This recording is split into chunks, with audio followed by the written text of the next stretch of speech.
Well, we'll start.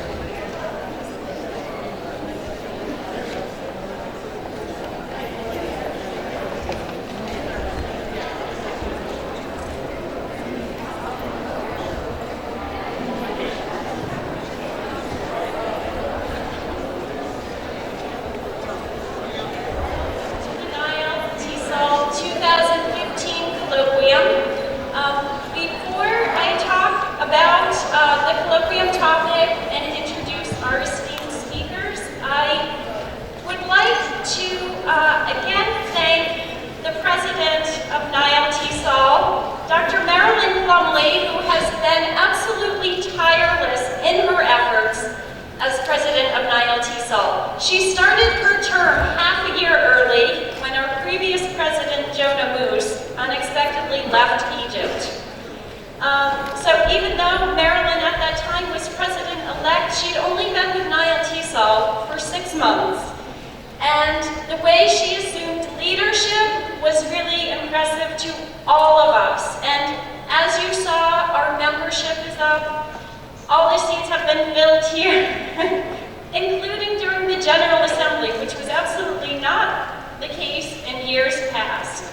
I could spend all of our time singing Marilyn's praises and talking about how much she's done for Niall Teasall, not just for the conference, but for the organization, for professional development. We appreciate your efforts so much, Marilyn.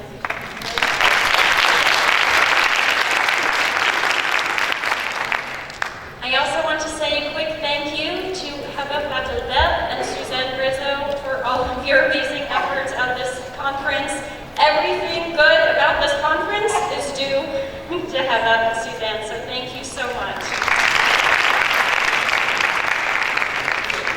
Okay, now I'd like to just, for those of you who haven't attended the colloquium before, it's actually a long tradition that predates even my living here in Egypt, and I think this is the 19th year, Dina, of the colloquium.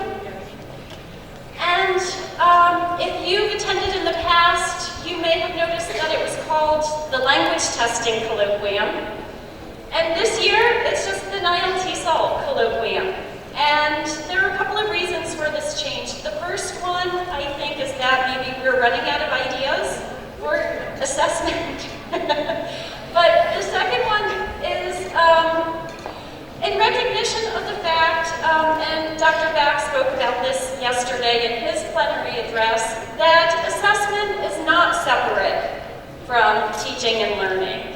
That we're finally recognizing that it's an integral part of the teaching and learning process and that it shouldn't be its own separate component of a conference. So, with that in mind, the Niall Teasall Organizing Committee tried to come up with a topic that we thought, number one, was related to the overall conference theme, number two, would be of interest to attendees, and number three, could accommodate a variety of different perspectives and viewpoints and experiences. And we are lucky this year, as we are every single year, to have an amazing panel of experts who come from outside of Egypt and experts who come from Egypt who are here and have been a huge part of Niall Teasall, actually.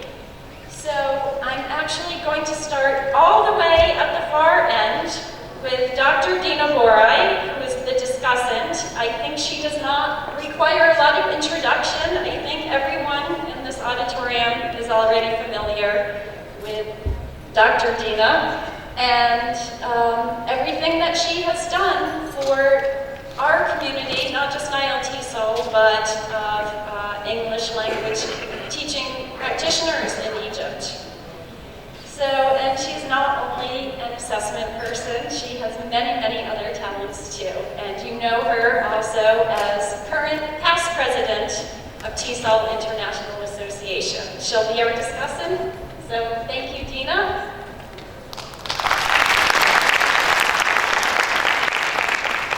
Okay, our next panelists were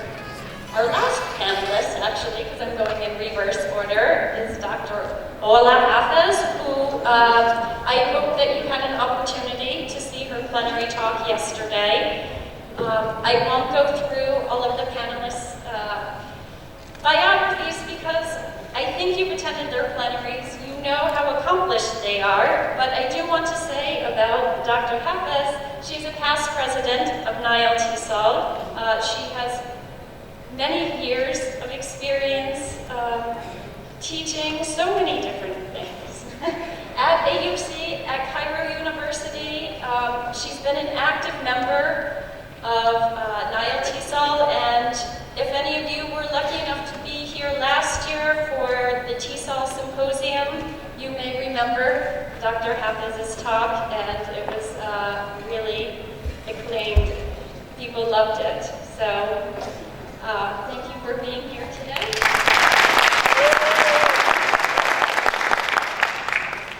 Okay, Dr. Stephen Bax, as you know, we have to have someone who specializes in assessment, of course. He's coming to us from the UK, from the University of Bedfordshire. CRELA, the Center for Research in English Language Learning and Assessment. And he is a researcher, he is a practitioner, and I know that he will have a lot to contribute to today's panel. Dr. You're not Dr. yet, are you? But soon to be, yes? And we enjoyed your talk so much. Very inspiring, which was part of the point of this year's theme too, right? Inspiring learning and ownership of learning. But Ms. Vanessa Cristina Reis Esteves, am I saying this correctly, is coming to us from Portugal, and she has, as you heard if you were here for the plenary introduction, many years of experience as a teacher and teacher trainer. She, as we could all see, feels very strongly about teaching, as I think we all do. So thank you so much for being here. And Dr. Leslie Beckman, who we saw your plenary this morning, and it was lovely and so relevant to all of us and our students, especially if we have teenagers as our students. And I know that you are going to talk to us today about some of the lessons learned from online learning communities, and something that Dr. Beckman told me through email before I think you arrived here. Working with learners in 83 countries, 183 countries, tens of thousands of people. So,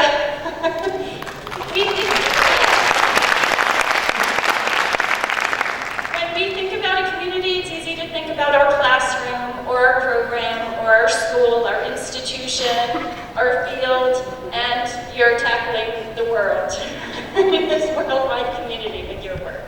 So, thank you so much, all of our panelists, for being here. I just want to explain how the colloquium proceeds. Each of our 4 panelists will give a short talk of about 5 to 10 minutes, giving their perspective, describing their experiences with the topic.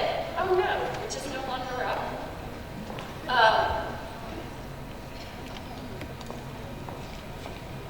Dr. Gorai will be our discussant after the 4 panelists have given their brief informal presentations, and then what we consider to be the most exciting part of the colloquium, then we open up the floor to questions and comments from the audience. So this is typically the most interactive part of the conference, and I hope it will be the same today. So thank you very much. I hope you enjoy the colloquium.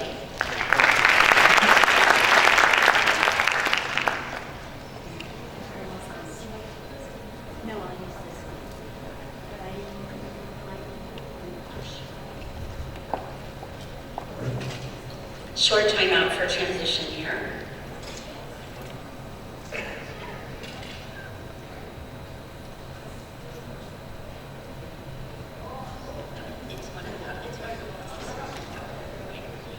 Wonderful, thank you very much. It's an honor to be here toward the end of the Nylon TESOL 2015 events. And as Betsy said, I'm going to put on my administrator's hat at the same time I'm wearing my teacher's hat and talk to you a little bit about lessons learned in communities of practice in online and blended learning environments, particularly in the area of teacher training and professional development, although we have run projects over the years in tandem with online learning for students as well. What I'd like to say, first of all, is that you can't have communities of practice, you can't have anything unless you establish the context in which that happens. So before we embark on the development of any kind of online or blended learning programming or curriculum, we always do a needs analysis, and as part of that we establish goals and objectives. And as Dr. Bax pointed out in his talk yesterday, metrics or assessments play an important role throughout the process of determining whether we've met those goals and objectives, both formatively along the way and summatively at all the various levels at the end as well. In terms of scale, the tips that I'm going to offer to you come from more than 15 years, almost 20 now, of experience. We started at University of Oregon with online professional development and teaching and tandem tutoring. And I have to tell you, in the mid-1990s, our first attempts were an absolute failure. Everything we did was wrong. And so we learned a lot from our lessons. Our retention rates, which is a prime measure of a lot of programs, were abysmal. They were 0 at the beginning. So we learned many things from that. We learned to try new things. There were no standing practices at the time. We also learned to call everything that we tried for the first time a pilot. That's a magic word, pilot, because it allows you a lot of forgiveness and the ability to take what you learn and actively apply it. In terms of scale, we're working with everything from very small instructor-led cohorts for credit-bearing courses at the graduate level, on up to instructor-led courses with cohorts of 20 to 25 at the professional development non-credit level. And then recently, in the last couple of years, we've launched massive online open courses, or MOOCs, in partnership with embassies and consulates worldwide, and the local regional English language office, as well as Coursera, which is one of the prime MOOC providers these days. Lessons learned on communities of practice.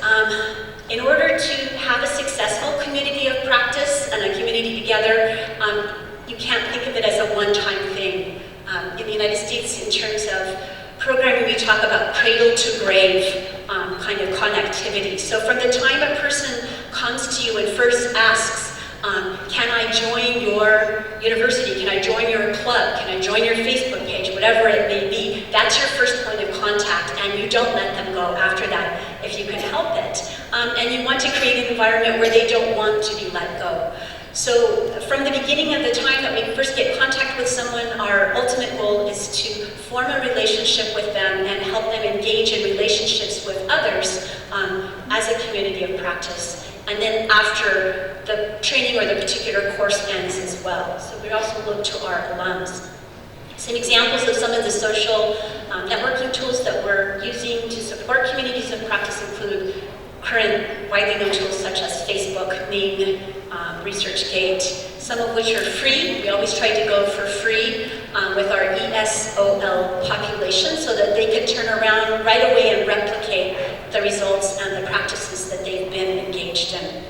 We love it when we see a new community of practice spring up online naturally and through the ownership of our alums or our students, either while or during or after that they've been with us. That is a very good sign. One of our most effective strategies we find for increasing retention rates in our courses is what we call e-shoulder tapping.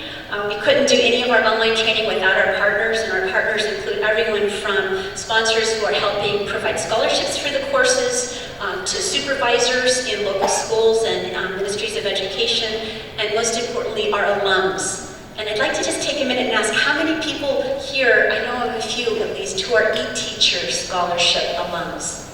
Oh, I see a nice sprinkling of hands. So we look to them to come back to us and join us as well. Early intervention is key. We've got over 10,000 people in our 10-week online courses database at this point. We've got 75,000 in our MOOC, and what we find is that you need to engage people directly in the first 10 to 20%, whatever that timeline is, of the period of their course in order for them to be successful and to stay with the course. So we put a lot of our effort in establishing communities in those first 1 to 2 weeks of a course in particular, and doing everything we can through every modality possible. SMSing, Skype, Viber, we call them. We shoulder tap alums, people who are in the area. Anything we can do, we find, to get people engaged those first weeks really makes a difference.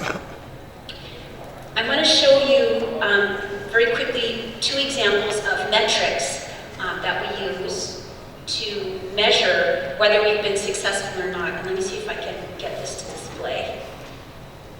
I chose PDF today instead of PowerPoint so that I can port it across multiple places. So this is an example of a spreadsheet after a year of looking at 1,200 participants in our courses. And regionally along the edge, you see abbreviations for Africa, East Asia, Pacific, Europe, Near East Asia, thank you, Central South Asia, and then the Americas. So the distribution of people that are enrolled over our 4-term system. The total number of scholarships awarded, and in the middle in that gray area, what we do is we take out people who have had to withdraw due to political strife, medical emergencies, those kinds of acts of God, if you will.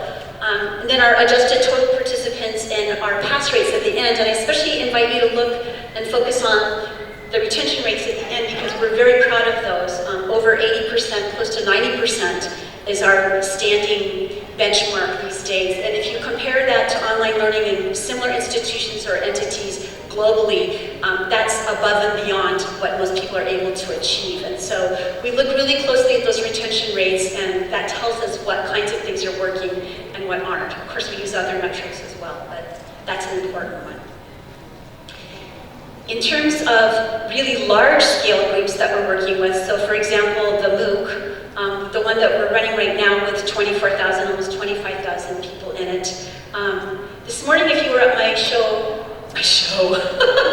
my plenary, I talked a little bit, in fact, I talked quite extensively about back-end statistics and back-end analytics. Those can be your very best friend in determining what kinds of communities of practice are working and where you're having the most impact. So this are just some quick examples of kind of back-end analytics that Coursera allows us to collect and provides for us in this very nice dashboard. We're really excited because when we look at these statistics, our target population is not the United States, it's outside the United States. And so you can see from the bars on the far right-hand side of the screen that we are meeting that objective. We've got 90% enrollment from countries around the world. And if you're wondering about Egypt, you see it not very far down the list. And please don't be dissuaded by the 2% mark, because 2% of 25,000 is a lot of people. That said, we'd like to see a lot more of you and invite you to join us. If you'd like to, it's on the Coursera platform. Just go and look for Oregon or Shaping the Way We Teach English. Other kinds of demographics that it allows us to collect are the distribution between things like males and females, education status, employment status. And so these are the kinds of measures that tell us who are our communities of practice and allow us to dig a little further with focus groups and surveys and that sort of thing.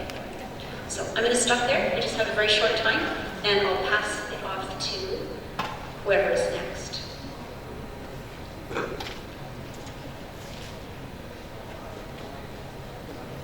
Is Vanessa next, or?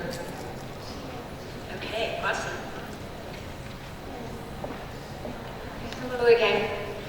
This is a little bit of a surprise because I wasn't really expecting to speak to you. And as I was sitting here, I was thinking of what could I say that I really wanted to share with you. And I thought about this idea of creating a learner community. And I don't know about you, but when we think of learner communities, don't we think of students? Do you? I'm asking. Do you think of students? So that's sort of the first thing that comes to mind. And although we're all teachers and we believe that our mission on this planet is to teach the present perfect, or whatever, your particular thing is, I believe that I've come here to teach the present perfect. I think that before we can even start thinking about teaching, we need to start thinking about reaching. And so when people ask me what I do at the beginning of the year, I basically tell them that I don't teach. I try to reach. So before you can teach them, I really think that we need to work on reaching them and opening their learning gates to what it is that we have to teach them. And perhaps that's one thought that I would like to leave with you today. Investing in effective filters and investing in making the teacher somebody real who then the whole community will trust to learn and grow together. And there are no recipes here, but I think that perhaps what you need to do is follow your heart. Now, I'd like you to think about your favorite teacher ever. Your favorite teacher ever. We all have one. Have you thought about that person? Yes, I do. Have you thought about that person? Do you have a name? Could you tell us her name or his name? Ashraf. Shout it out. Ashraf. Ashraf, teacher Ashraf. He was Now, a science teacher. A science teacher. Now, can you tell me why teacher Ashraf was so special, or is so special? Oh dear, I'm having trouble Because speaking. he was Is so special. Was he the most intelligent teacher you ever had? Yes, Was he is, he- because he was very punctual and very kind, and I will repeat this. Teacher Ashraf was the best teacher ever because he was very punctual, so he set a good example, but because he was very kind. So isn't the secret of establishing a good learner community teaching with your heart? Isn't that what it is? I believe that any person can be a good teacher, but a really good teacher, the ones that stay with us forever and ever and ever, are those who teach with our hearts. And I think that this is perhaps what we need to face each and every day, going into the classroom and teaching not just content, but teaching with a heart, teaching the love of learning. Yeah? Once I would ask you the question, what does education mean? So you were asking a question, what does education What mean? does education mean? And we showered a lot of definitions of education, but at last the lecturer that we told us that teaching means love. So let me just summarize this for you. So they were discussing what does education mean? I appreciate you. Yeah, and after a lot of discussion, they came to the conclusion that teaching means establishing a community in which there is love. So there is more than just wanting to transmit content. And I think that this is where the wonderful 21st century skills can come in, because they can help us teach in different ways that will prove this to them. Now, before I go, I would like to think about us, because we think about learning communities and we always think about learners, but sometimes we forget about teachers. Aren't we learners as well? Now, this is a fantastic job because you get to make a difference, one student at a time. But it's also a terrible job because you can't leave it at school. You go home, and before you know it, you're thinking about school. And when you're having dinner with your family, what kind of topic tends to pop up? School. And this child's problem, and that child's problem, and the next child's problem, and what am I going to do tomorrow, and I wish I had this. So it's a job that easily leads to burnout. And we've all felt it sooner or later. But when you think, I can't do this anymore, I'm too tired. So I think that we also need to think about learning communities for teachers and support systems. And I challenge you to go back to your schools and to implement some sort of support systems for each other. Now, people ask me, where do you get your energy from?